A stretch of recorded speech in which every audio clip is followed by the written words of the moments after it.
नमस्कार. आपण कर्क राशीचं ऑगस्ट महिन्याचं भविष्य बघूया. लग्नी रवी आणि बुध. रवी आणि बुध असल्यामुळे तुमची काम करण्याची कपॅसिटी, मॅनेजमेंट हे उत्तम राहणार आहे. अधिकार योग तुम्हाला आहे आणि काम जे होणार आहे ते नीटनेटकं होऊन त्याच्यामध्ये यश येणार आहे. लोक तुम्हाला म्हणजे प्रामाणिकपणे तुम्हाला काम करणार, मदत करणारी मिळणार आहेत आणि तुमचं काम हे अतिशय उत्तम होणार आहे. मान सन्मान, प्रतिष्ठा ह्या गोष्टी तुम्हाला मिळतील. भागीदारी असेल, बिझनेस असेल तर त्याच्यामध्ये अपेक्षेपेक्षा जास्त फायदा मिळणार आहे. मात्र इथे काय होतं माहिती का, की तुम्हाला जास्त काम करायला लागतं. काम जास्त केलं तरी तुम्हाला जास्त कष्ट पण जास्त आउटपुट मिळेल, हे मात्र तुम्हाला मी इथे सांगू शकते.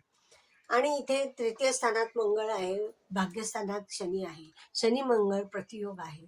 जरी इथे हा असला शनी मंगळ प्रतियोग, तरी कष्ट करून स्ट्रगल करून तुम्हाला यश येणार आहे.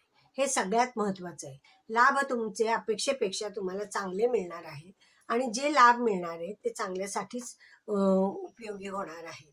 तुमचं धाडस वाढणार आहे, काम करण्याची कपॅसिटी वाढणार आहे, कम्युनिकेशन वाढणार आहे. या गोष्टी तुमच्या होणारच आहेत आणि त्यामुळे काय होतं, की काम जास्त केल्यामुळे भाग्यवृद्धी होणारच आहे. म्हणजे तुम्हाला आर्थिक लाभ, सामाजिक लाभ, प्रतिष्ठा ह्या सगळ्या गोष्टी मिळणारच आहे. शिवाय ह्याच्यातनं जे तुमच्या अपेक्षा आहेत, की पूर्वी झालेली न झालेली कामं यावेळेला तुमची होऊ शकतात. हा काळ तुमच्यासाठी अतिशय उत्तम राहणार आहे. आणि गुरु शुक्र तिथे असल्यामुळे इथे तुम्हाला इन्व्हेस्टमेंट चांगल्या होतील. जुन्या इन्व्हेस्टमेंटमधनं तुम्हाला फायदा मिळणार आहे. तर या गोष्टी तुमच्या चांगल्या होत जातील आणि चांगल्या उत्तरोत्तर प्रगती करण्यासाठी आहे. घराच्या काही गोष्टी असतील तुम्हाला करायच्या, की बाबा घरासाठी काही काम करायचंय, घरातल्या काही दुरुस्ती करायची आहे, तर इथे तिथे तुम्ही ते करू शकता. कारण इथे तुम्हाला चांगली प्रगती करण्यासाठी तुमचा हा काळ उत्तम राहणार आहे. इन्व्हेस्टमेंट चांगले होणार आहे, पण खर्चही जास्त होणार आहे.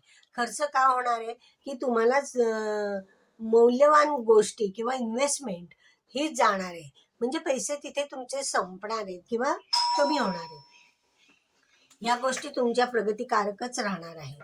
त्यामुळे इथे प्रगती होईल, खर्च तर होईलच होईल, पण तुमचे इन्व्हेस्टमेंट पण चांगल्या होतील आणि लोन जर पाहिजे असेल तर तेही या काळात तुम्हाला मिळणार आहे.